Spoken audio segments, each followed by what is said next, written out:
विवाह का दुष्परिणाम पर हम आप लोगों को नुक्कड़ नाटक दिखाने जा रही हूँ। मैं इस नाटक का टीचर हूँ। मैं इस नाटक में लड़की की माँ बनी हूँ। मैं इस नाटक में 12 वर्ष की लड़की बनी हूँ। मैं इस नाटक में लड़के के पापा बनी हूँ। मैं इस नाटक में लड़के के पापा का समधी बनी हूँ।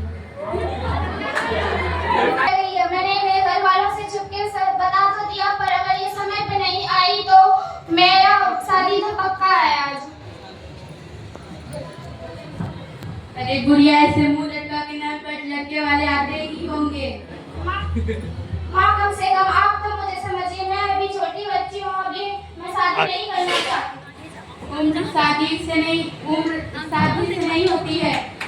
यहाँ हौसला और हुनर और शकल होनी चाहिए। मुझे भी तेरे बाबा ने इसी उम्र में लाई थी। माँ आपका वक्त अलग था और मेरा वक्त अलग है। अब लड़कियाँ 18 साल में शादी करती है। और तो ना तो कभी वक्त बदलता है, ना तो कभी बदलेगा। मुझे अभी और पढ़ाई करनी है, मुझे आगे बढ़ना है। मेरे सपने का क्या होगा? इतना पढ़ लिख कर क्या करेगी तू? क्या करेगी? रसोई का काम सीख ले चुपचाप। नहीं, मुझे भी पढ़ना है। और आगे आओ। तू मुझसे जुबान लड़ाएगी और बक नहीं करती। शांति से तुम शादी के लिए मान जाओ। नहीं, मुझे भी पढ़ना है। मैं पढ़कर आगे बढ़ना चाहती हूँ और कुछ बनना चाहती हूँ। राम राम समधी जी।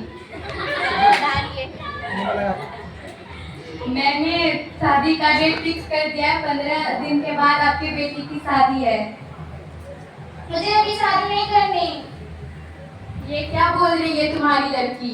नहीं, ये तो अभी बच्ची है, ये मान जाएगी बाद में फिर। रुको, तुम्हारी शादी नहीं होगी। इसका उम्र अभी 12 वर्ष ही हुआ है। गुड़िया अभी बालिग नहीं हुई है। बालिग नहीं हुई तो क्या हुआ? सयान तो हो गई है ना। ये गुड़िया का ही घर है। ये उसका घर था, है नहीं।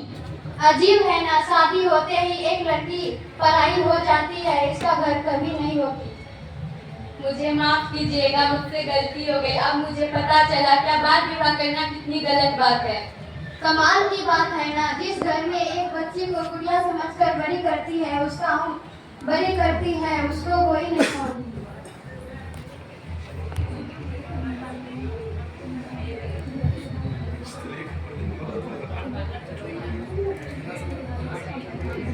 हमें बाल विवाह नहीं करना चाहिए, क्योंकि बाल विवाह से लड़कियों के जीवन पर बहुत गहरा असर पड़ता है। वे आगे उनकी पढ़ाई नहीं कर पाती है और वो घर गृहस्थी के कार्य में अपना जीवन बर्बाद कर देती है। धन्यवाद।